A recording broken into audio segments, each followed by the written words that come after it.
रामकदम आताच थोड्या वेळापूर्वी आदित्य ठाकरे यांनी प्रतिक्रिया दिलेली आहे, यांना महाराष्ट्राचा मणिपूर करायचा आहे आणि म्हणून हे असले प्रश्न पेटवत ठेवले जात आहेत असा त्यांनी आरोप केला सरकारवर। हातात सोन्याचा चमचा घेऊन जन्माला आलेले युवराज आदित्य ठाकरे यांना महाराष्ट्राचं मोठेपण कळायला दुसरा जन्म घ्यावा लागेल।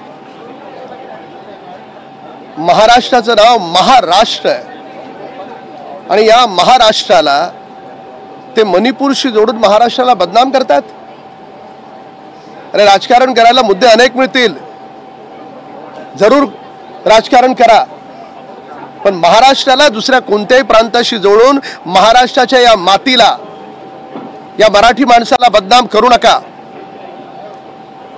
काल नागपूरमध्ये दंगे झाले, आता आम्ही 3 पक्षाचं सत्तेत आहोत। शाळकरी मुलाला पण कळेल की आम्ही कशाला करू। दगडफेक करणारे कार्यकर्ते आदित्य ठाकरेंचे कार्यकर्ते होते, शरद पवार आणि काँग्रेसचे कार्यकर्ते होते। काय काम होतं दंग्यात त्यांचं आणि कोणाला मारतात हे? तुमच्या आमच्या पोलिसांना। आणि आज जेव्हा पूर्ण महाराष्ट्राला कळायला लागलं की त्या दंगलीच्या पाठीमागे आदित्य ठाकरेंचे कार्यकर्ते, काँग्रेसचे शरद पवार गटाचे कार्यकर्ते दगडफेक करण्यात सामील होते, मग लगेच त्यांना मणिपूर आठवला। आणि किती डावोसला जाऊन हे आदित्य ठाकरेंनी कितीचे MOU आणले? फक्त 80,000 कोटी। 80,000 कोटी मधले 50,000 कोटी हे पॉवरचे होते, एनर्जीचे, ते कॅन्सल झालेत। म्हणजे फक्त 30,000 कोटी आदित्य ठाकरेंनी आणले। आणि दुसऱ्या ठिकाणी माननीय मुख्यमंत्री देवेंद्र फडणवीस साहेब डावोसला गेले, डावोसला त्यांनी 15,72,000 कोटीचे MOU, म्हणजे एका ठिकाणी आदित्य ठाकरेंचे 30,000 कोटी आणि दुसऱ्या ठिकाणी आदरणीय देवेंद्र फडणवीस साहेबांचे 15,72,000 कोटीचे MOU। आणि नेमकी हीच गोष्ट या विरोधी पक्षाला पटली नाही।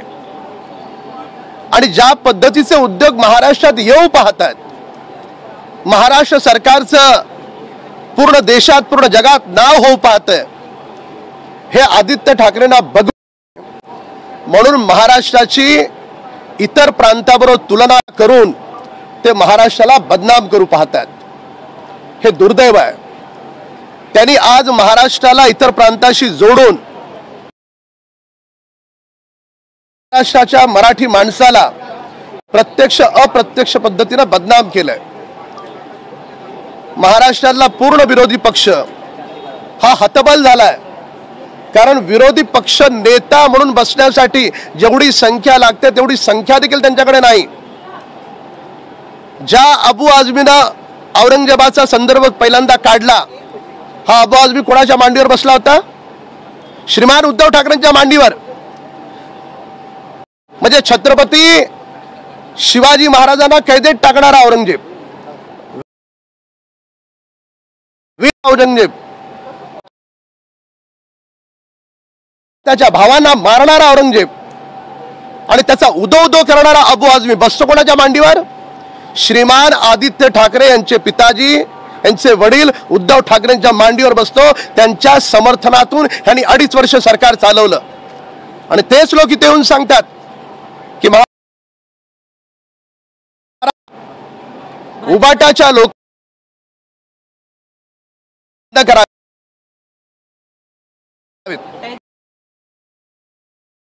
परदेशात सेटल झालेली आहे, त्यामुळे महाराष्ट्र किंवा देश पेटत राहिला पाहिजे असं त्यांचं धोरण आहे। ना त्यांच्या बोलण्यात कुठला तर्क आहे, ना त्यांच्या बोलण्याला कुठला आधार आहे। स्वतः दर 2 महिन्यांनी परदेशात जाणारे लोक अशा प्रकारची विधानं करत असतील तर त्याच्या इतकं दुर्दैव काही नाही।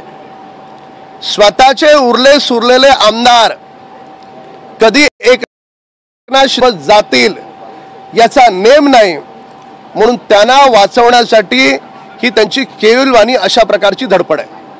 रामकदम साहेब भाजपचे खासदार आहेत, त्यांनी मोदी हे पूर्वजन्मी शिवाजी महाराज होते अशी शिवाजी महाराजांबरोबर अशा प्रकारच्या कोणत्याही विधानाचं आम्ही समर्थन करत नाही। छत्रपती शिवाजी महाराज हे आमच्यासाठी दैवत आहेत। राम भाई, आदित्य ठाकरे का कहना है कि बीजेपी महाराष्ट्र को निवेश ना है, साजिश रच रहे आपके क्या?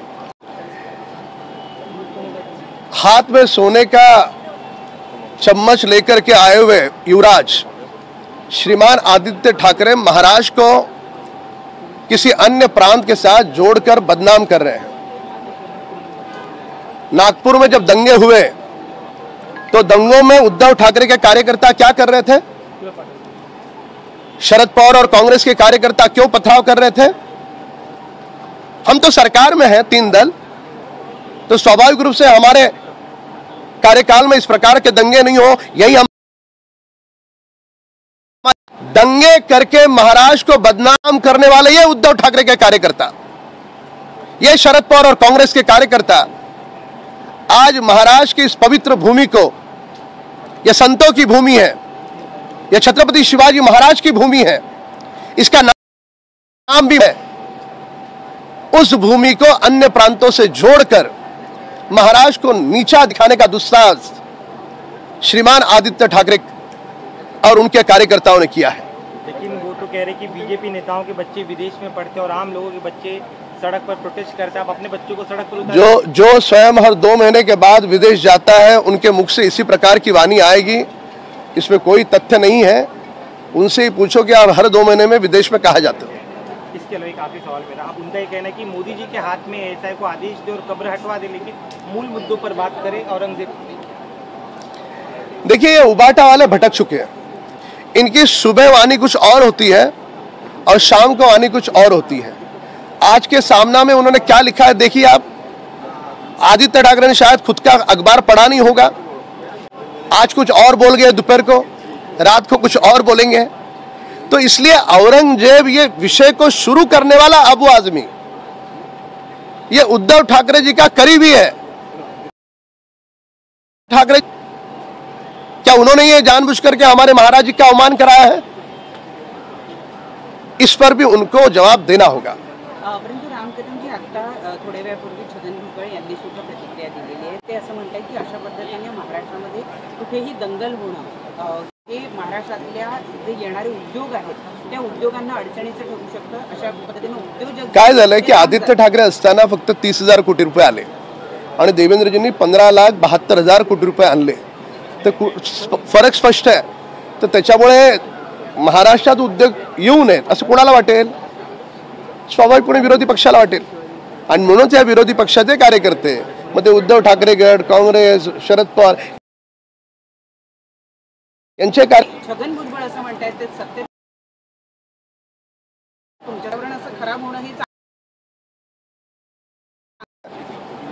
महाराष्ट्रात हे वातावरण खराब कोण करू पाहतंय? महाराष्ट्रातला विरोधी पक्ष करू पाहतोय। आणि त्याच्या पाठीमागे काय कारण? त्याला सरकारला बदनाम करायचं आणि राज्यात येणारे उद्योग थांबवायचे। पण हे राज्य आदरणीय देवेंद्र फडणवीस